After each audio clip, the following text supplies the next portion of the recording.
Hezbollah chief Hassan Nasrallah has warned of an all-out war in Israel. Well, of course, Nasrallah said that no place in Israel will be spared in case of a full-blown war. The open warning comes hours after Israel's military said it has approved operational plans for an offensive against Hezbollah. In a televised address, Nasrallah said Israel won't be spared by Hezbollah at any cost and that it should expect the armed group on land, by sea and by air.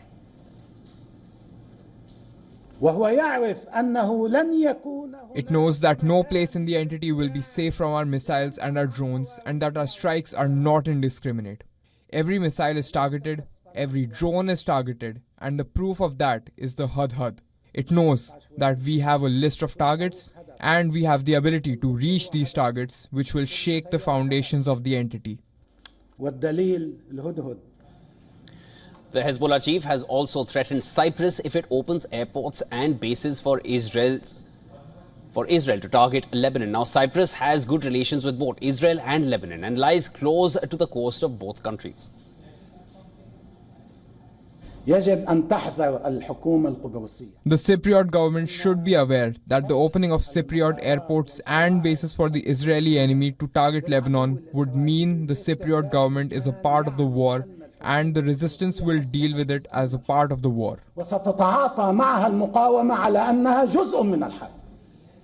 Israel and Hezbollah have traded near daily cross-border fires since the Palestinian militant group's October 7th attack on Israel, which triggered the war in the Gaza Strip.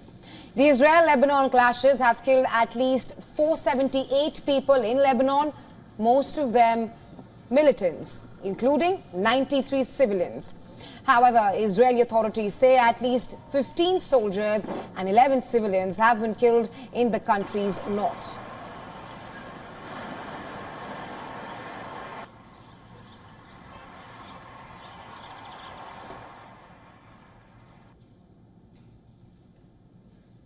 All right, for more on this, we are joined by Colonel David B. DeRoche, who's a retired professor, near East South Asia Center for Strategic Studies, National Defense University. He's joining us from Washington, D.C.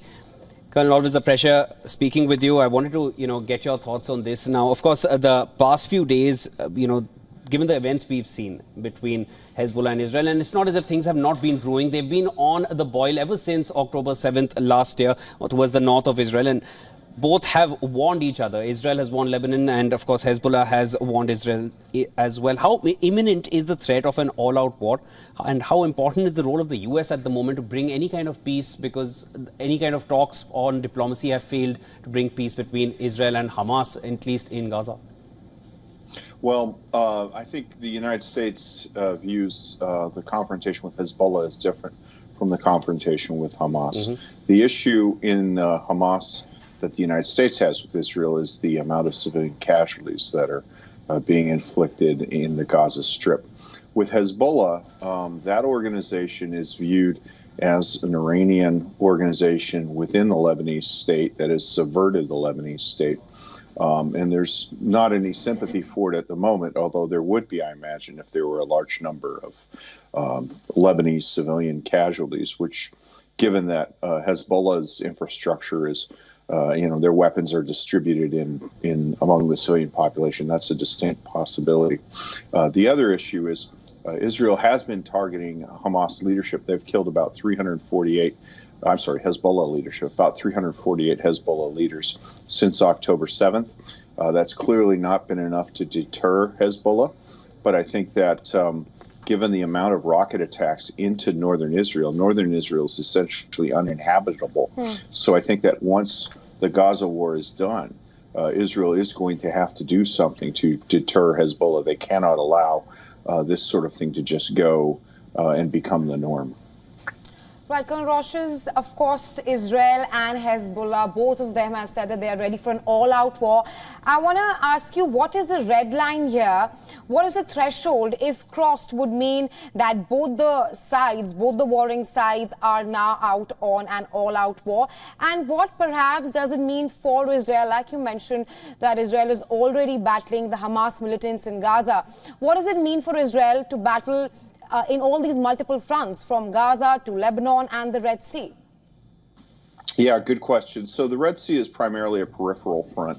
That's occasionally there are long-range missile launches from Iranian missiles launched from Yemen towards Israel, but that's more of an irritant, not really a major strategic threat. The same thing can apply for the Iranian proxy militias in Iraq. Hezbollah is a different matter entirely. They are closer. They have much more sophisticated weapons, but they don't need much more sophisticated weapons because they are so close and they've been there for so many years.